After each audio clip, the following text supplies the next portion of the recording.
Good evening, Buvero and dear friends. Thank you for this opportunity for me to present another topic for TEYL class. And the topic that I'm going to present today is performance tasks and rubrics.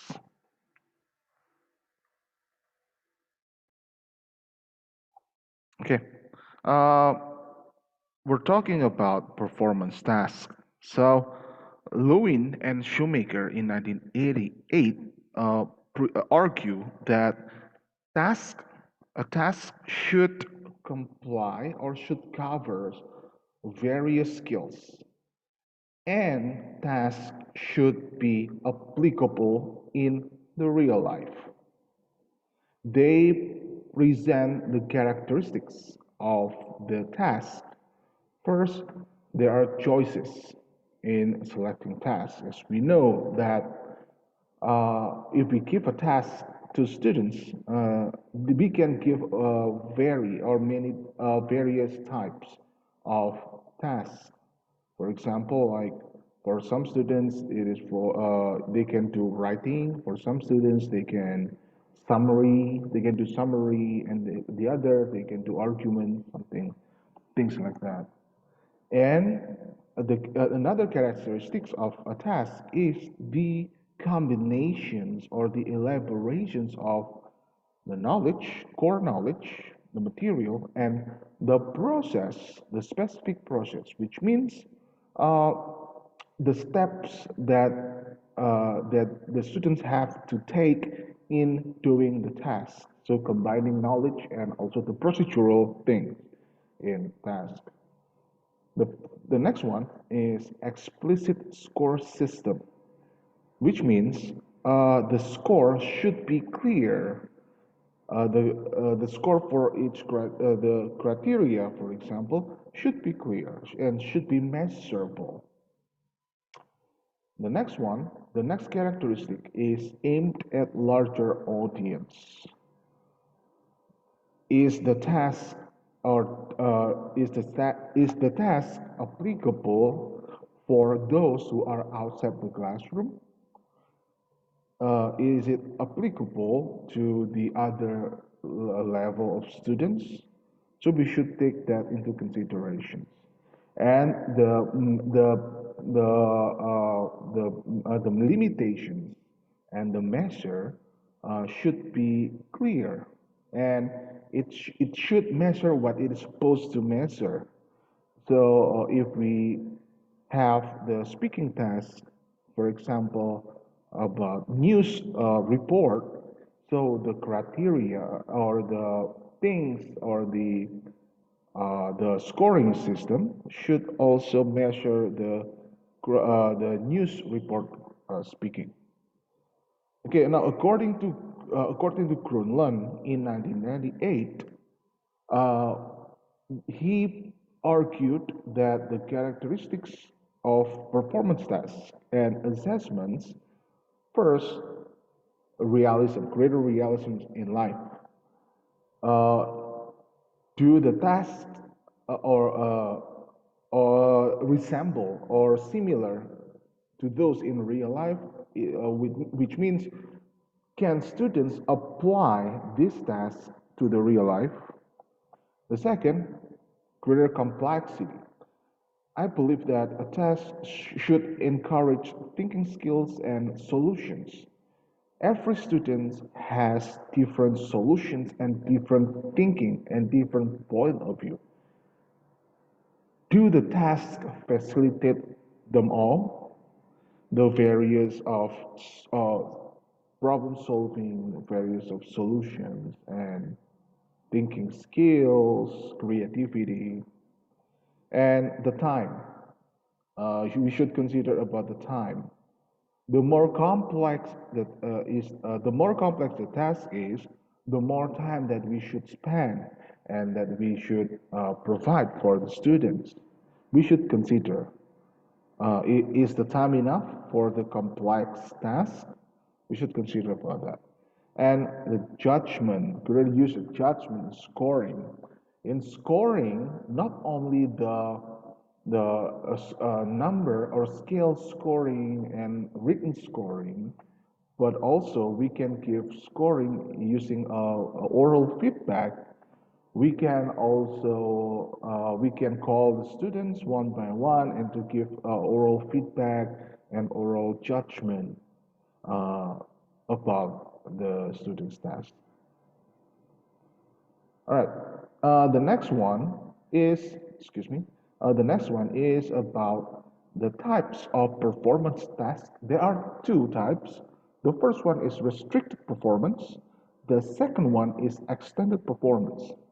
Restricted performance means that there are the specific objectives in a task. Okay, the objectives should be specific, not to extend. For example, the student should create a diagram or a graph based on the data provided. So it is clear that the objective is to interpret the data into a graph or diagram or chart. So this is what it means by specific objectives. Uh, the next type is extended performance. It means that one task can involve a lot of objectives. So the scope is quite broader. For example, this is what I did a couple of years ago, back 2 or 3 years ago. I used to have a travel agent project uh, to the students. In this case, the students had to calculate the amount of money that they have to spend, and also they have to present it in the in front of class. But first of all, they will be given some situations. They pretended to be the travel agent's person, and then they had clients. So in this context, the students not only being judged from the speaking uh, ability, but also how they calculate and how realistic is the calculation is. So they have to browse the internet, and then they have to present the various places that the client can visit. Okay, the categories of the performance task. So, for example, so there are three categories. First, a task, performance task should solve realistic problems. For example, students are asked to discuss and to come up with the solutions on how to combat food problems in Surabaya, for example. Why? They live in Surabaya and they should be aware with their environment, and they should have creative solutions how to minimize that. Hopefully that they can apply them in the real life later on. So it should be realistic. The second category is oral or psychomotor without products, mostly in speaking, presentation. Uh, Sometimes some students do presentations uh, without any concrete product or speech. They only give speech in oral way. So there is no concrete product that we can do that they can produce, but only the abstract, the oral thing, or the speaking or the speech. And the next category is writing or psychomotor with product. Writing, if a student writes something, an article, the product is the article itself. If the student writes a dialogue, the dialogue itself is the product. So that is what it means by writing or psychomotor with a product. Okay, now there must be questions why performance tasks. According to Merens, there are three reasons. The first one is the dissatisfactions with selected or response tests. For example, if the students have multiple choice tasks, they have no other idea, or they are restricted strictly to the choices A, B, C, D, or E. It doesn't accommodate problem solving. So only restricted to the multiple choice one. That's number one. The next is the influence of cognitive psychology. And remember that when we give a task, students should obtain content and procedural knowledge. The content means the knowledge about the material, and procedural knowledge is how to perform the task. Okay, so the performance assessment emphasizes on the student's ability to acquire procedural knowledge. So the assessment should be clear and should give clear instructions the how the students perform the task. Then the third one is the harmful instructional impact of conventional tasks. It is very common that the teacher teach the students of the materials of the task. So, like if the task is about present tense, we tend to teach the present tense only. So with the performance test, we avoid that. Instead, uh, the instructions will be more direct. It will be directed, very clear, and the students are not restricted to a certain type of task, but also they can apply that in other form, like in speaking or in writing. All right, now how to assess performance tasks. POFAM in 1999 present 7 evaluative criteria for performance tasks.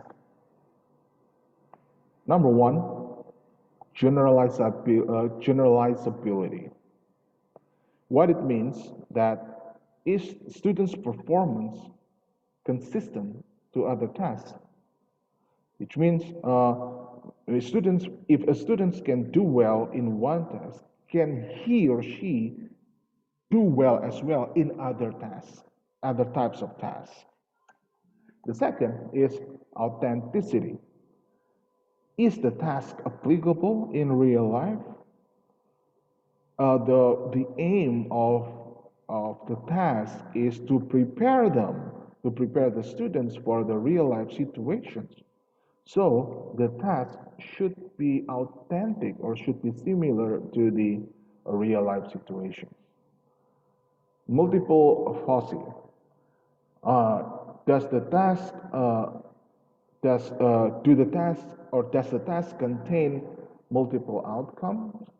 Uh, the are the student expected to produce only one thing or one point, or are the students required to produce multiple abilities? We should take that into consideration. Fairness.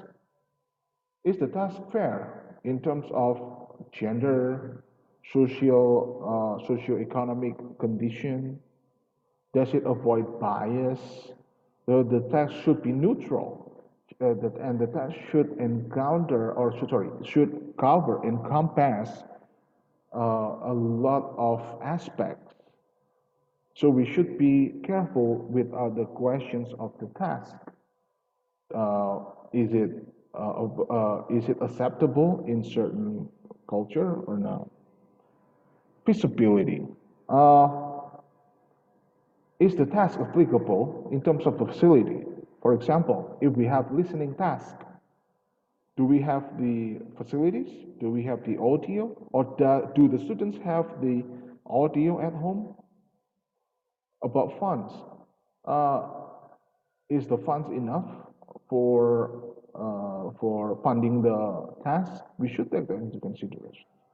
And scoreability. Scoreability means does the task attract the reliable answers and accurate and the answers are accurately evaluated. Do this is the scoring fair enough? Is the scoring facilitate the certain skill that is fairly evaluated? We should we should question that. Now about scoring rubrics. POFAM in 1999 provide three best features of performance assessment. Multiple evaluative criteria, which means there should be more than one criteria.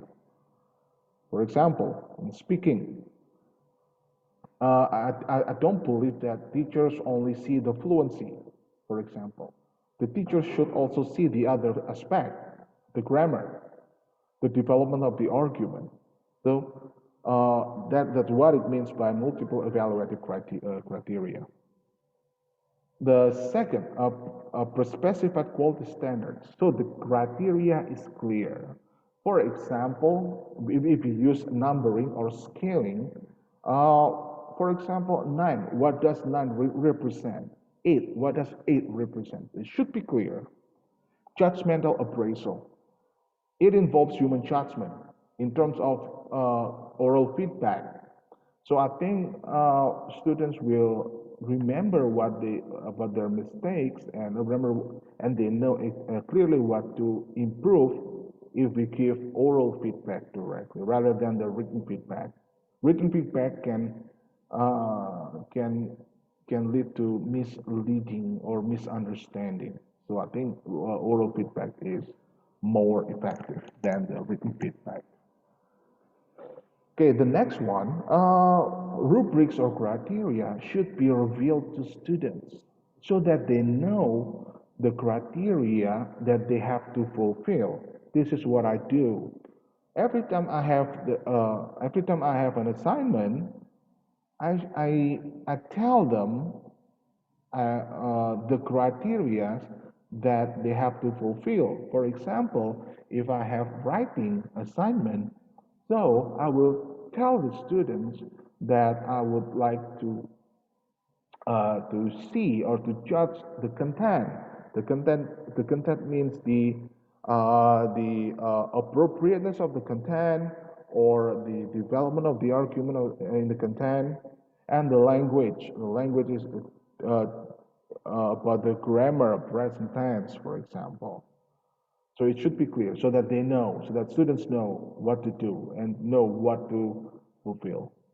Now, according to Solomon in 1988, the rubrics are the guidelines to discriminate, to distinguish between performance of different quality. So every student has a different level of English in this case.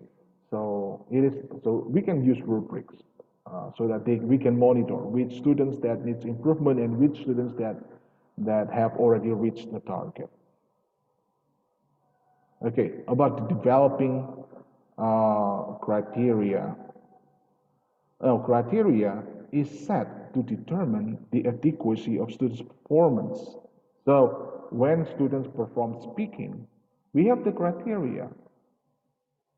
Do the students have fluency? Do the students develop the arguments clearly?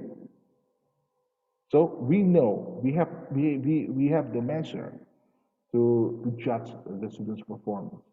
Now, according to POFAM in 1999, teachers set the criteria means the teachers make judgment regarding to the students' performance. Okay, and the second is the criteria is used to determine how an answer is scored.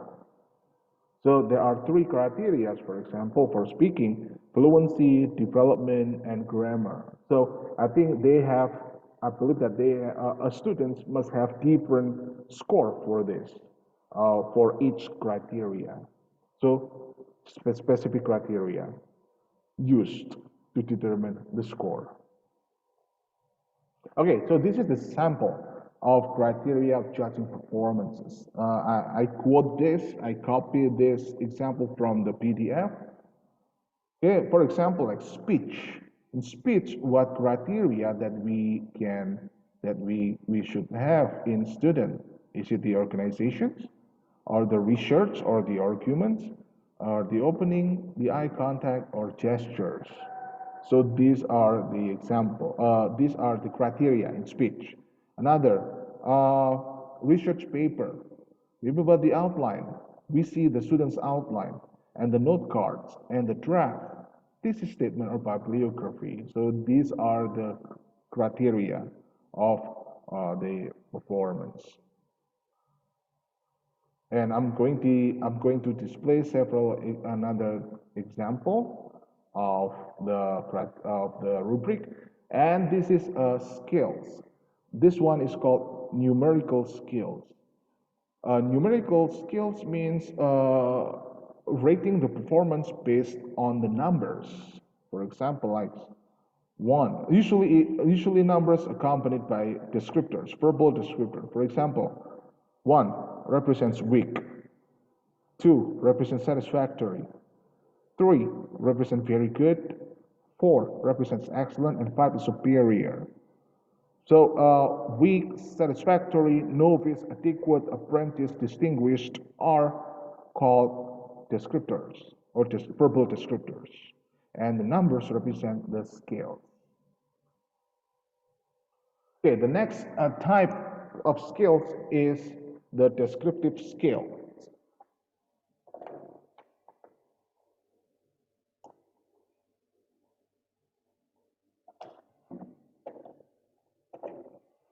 Excuse me, sorry. Okay, so descriptive skills. So descriptive skills only contains verbal descriptors. So for example, the example of the eye contact, for example, one of criteria is eye contact during speech. Is there an evidence? Is there an eye contact? Does not look at the audience. Minimal evidence. Looks some of the time, some of the audience. Partial evidence looks most of the time at the most of the audience, and complete evidence looks all the time at all of the audience. So this is descriptive skills. So the skills are not represented in the numbers and brief verbal descriptors, but more to description of the criteria. Okay, the next is fun rubrics. This is very interesting. Fun rubrics. I've just known that about fun rubrics from the from the book. So the purpose of fun rubrics is to understand the process of developing students. So we know we can monitor the students' development or the process. So, for example, the topics about lunches, school lunches, about field trips, or something fun. Okay, so for example, this is the example of the fun rubrics about, I believe it is about party. So for example, ah, food, steamed broccoli, or mom's tuna fish and potato chip, or McDonald's Happy Meals, or Super Deluxe pizza. Okay, there is the scales. Gift, school supplies, a Lion King video, a full set of Power Rangers, so and many things. So this is interesting. So fun things fun activities can be judged using the rubric. Now, the student involvement in the criteria. So I think we can also let the students interact and engaged in determining the criteria. So they can brainstorm the criteria, and then they can select the criteria, which criteria that they can focus on. Of course, the criteria comes from us, but they can make decisions which criteria that best suit them. And as the teacher, the expectation, okay, the outcome should be related or correlated with the grade level. So if I teach 12th grade, so my expectation should be related to the 12 what 12th grade students should produce. And performance task is the alternative to the traditional pencil, paper, pencil task. So instead of using pencil, paper task, so we can use more fun performance, like such as making drama or performing dramas or debate. So there is an alternative of the task. And you know that when students perform the task, it means that students demonstrate what they have learned. So not only for the cognitive but also psychomotor. So they can explore and they can show off or they can excuse me perform what they have learned in front of the class. Okay, the next one is the feedback. Also, feedback for the students, also the feedback for us as well. So each task should come up with feedback, what we can improve in the for the upcoming task. So sometimes students can also give feedback towards our task about the time or maybe about the level of difficulty. And the last performance task and rubrics demonstrates the power of integrated instruction so and with evaluation. So performance task there must be multiple instruction in a task. So students not only focus on one thing, but they can focus and they can perform multiple instructions, and of course with the feedbacks or evaluation. Okay, so to close, and these are the examples of performing of performance tasks. Design a brochure. Standards is the learning objectives, uh, and then the benchmark is the instructions, and travel brochure for a country is the situations. So the students should fulfill these criteria: attractive cover, brief history of the country, major attractions, weather information, cost of the trip, testimonial from visitors, and the rubric for the brochure: cover, history, attractions, weather, cost, testimonials, and it includes numerical scales. Zero means none. One, each criteria has different what is it? Different descriptions. Another example is about oral reading. Rubric for oral reading. The name of the students, the names, the book title, and book one.